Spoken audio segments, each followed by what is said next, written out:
How much damage has the US forced sale of TikTok done to the reputation of Chinese tech firms and their plans for overseas expansion? It's definitely questions what it means to be global. So if you're a Chinese firm, does global only mean certain markets outside of the West? And in some cases, maybe not even included some countries in Asia, like India. So I think that's the big question of how do you now define success? How do you sell that to your investors? How do you build products? And it's something that we're all trying to figure out at the moment. What are some of the specifics that we know of the deal so far? They're going to set up a TikTok and a new entity called TikTok Global that will be 80% owned by ByteDance itself. That 20% will go majority, I think, with Oracle and then some with Walmart. We also know that they're going to set up a separate board that will include some intelligence officials from the US and essentially be a board that will make the company and the sort of algorithm and the whole data management procedure compliant with the US. That's what we know. Of course, we've also heard a little bit about some sort of tax deal where certain revenue goes to setting up this education fund, but I think that's not the most important bit. But we also know that this doesn't really address the real concerns around data security, around algorithmic recommendation.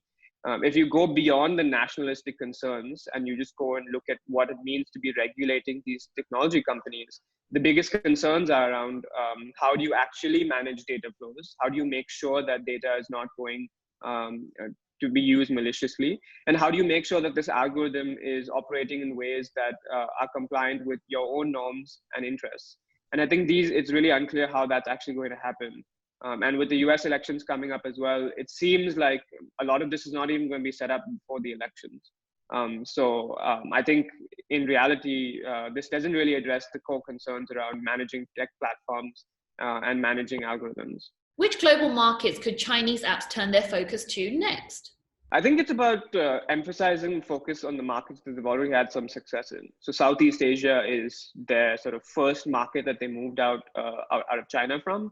And they've had reasonable success, both in setting up their own subsidiaries as well as investing in local companies. So looking at the Southeast Asia region as a big market, looking at South Asia as well. So I mean, India might be a big chunk, and they might lose out on that. There's other countries in South Asia that so far can be very important.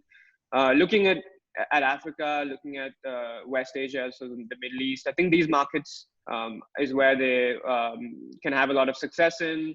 Where there's certainly a lot more room for Chinese companies to operate in, demand for the kind of tech that Chinese companies can bring in. So I think, about re-emphasizing the markets that they've already had some success in.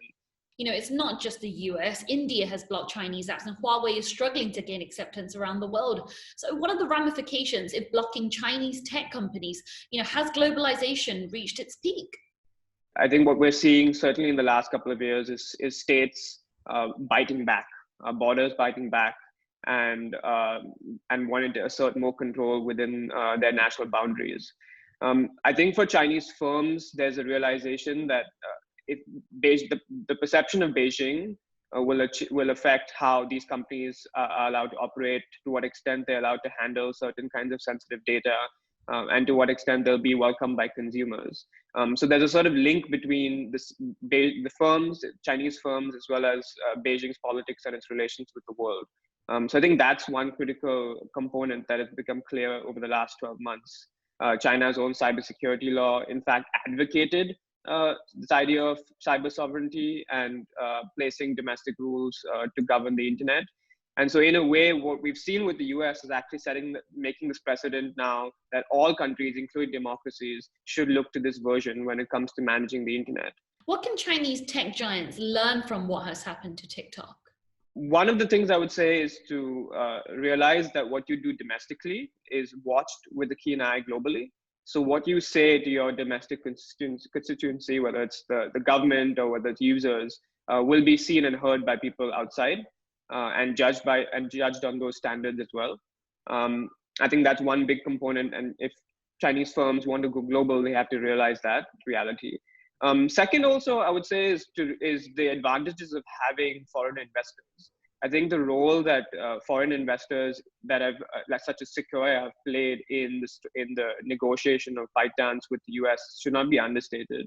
ByteDance is not a purely Chinese company. They're, I think, 40% owned by US investors. So there's certain advantages to be owned by a sort of multi-stakeholder or multi-regional stakeholder of investors, especially if you want to go global. And I think that's a point that shouldn't be lost on them. And then also third is realizing that Beijing will be perceived in a certain light. And as a Chinese company, you have to carry that burden with you. In some ways, it's maybe a strength for how your success in the Chinese domestic market comes about, and coming in a way that structures companies, that structures yourself to be compliant, to be addressing concerns of trust and local laws is another key component. Dev Lewis, great to have your perspective from Shanghai today. Thanks, Elaine.